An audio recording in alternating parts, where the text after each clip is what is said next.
Pauvres créatures et pauvres spectateurs qui comprenons dès les premières minutes que la séance va être longue, avec un abus de plan fisheye, que les Beastie Boys ont eux eu le génie et le bon goût de n'en faire la démonstration que le temps d'un clip. Yorgos Lanthimos est le réalisateur grec à l'origine de films dont rien que les 2 premières lignes de pitch font à elles seules le début d'un voyage. Le film Dogtis, aussi connu sous le nom de Canine, qui raconte l'enfermement par leurs parents de 3 enfants dans une villa de banlieue chic.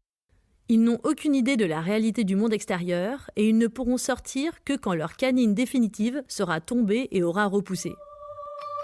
The Lobster, chef-d'œuvre romantique et onirique, avec le tandem de tous les rêves, Rachel Weisz et Colin Farrell.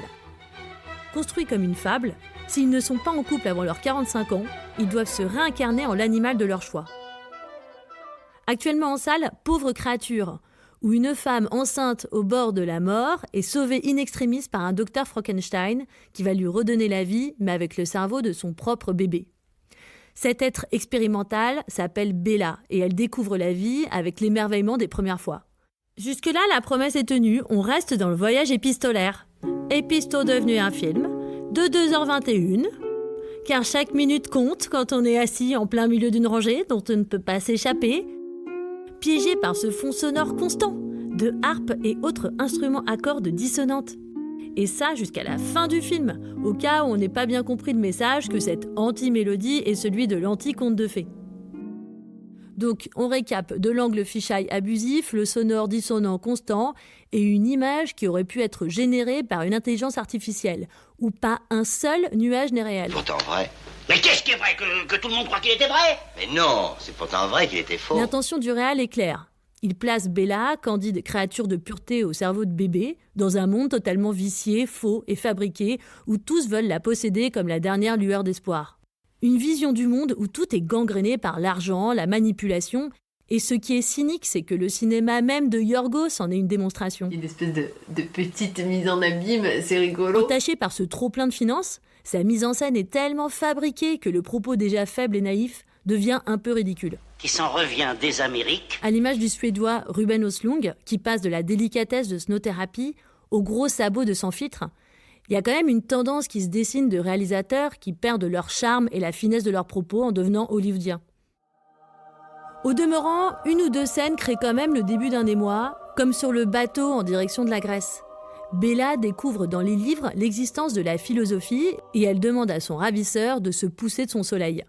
Lanthimos fait référence à une des scènes les plus mythiques de la Grèce antique, où le philosophe et mendiant Diogène, populaire pour être heureux d'un rien, et vivant dans une sorte de tonneau, est visité par le conquérant Alexandre le Grand, qui l'aurait balayé de la même réplique. Si, c'est vrai. Et c'est même vachement intéressant. Donc on s'accroche à cette petite allégorie historique, et puis finalement non. Le scénario retombe comme l'espoir de Yorgos envers la vie. Et s'enfile les scènes glauques, autant que Bella s'enfile d'homme au début avec plaisir, puis avec dépit. Car même ce dernier endroit de joie de la protagoniste est souillé. Ça fait 1 heure que je ressens rien, c'est long. D'ailleurs, à noter que c'est certes un corps de femme, mais ça reste un cerveau de bébé qui enchaîne les passes. Which is kind of sick. S'ensuit une scène censée être drôle, quasi incestueuse, où un père fornique devant ses enfants pour leur montrer comment devenir un homme. Faut que j'arrête de faire de l'humour, parce que là, je sens que ça prend pas. Amis cinéphiles, je vous invite à découvrir un film de Werner Herzog, l'énigme Caspar Hauser. Tiré d'une histoire vraie et du premier fait divers ayant fait le tour de l'Europe dans les années 1800.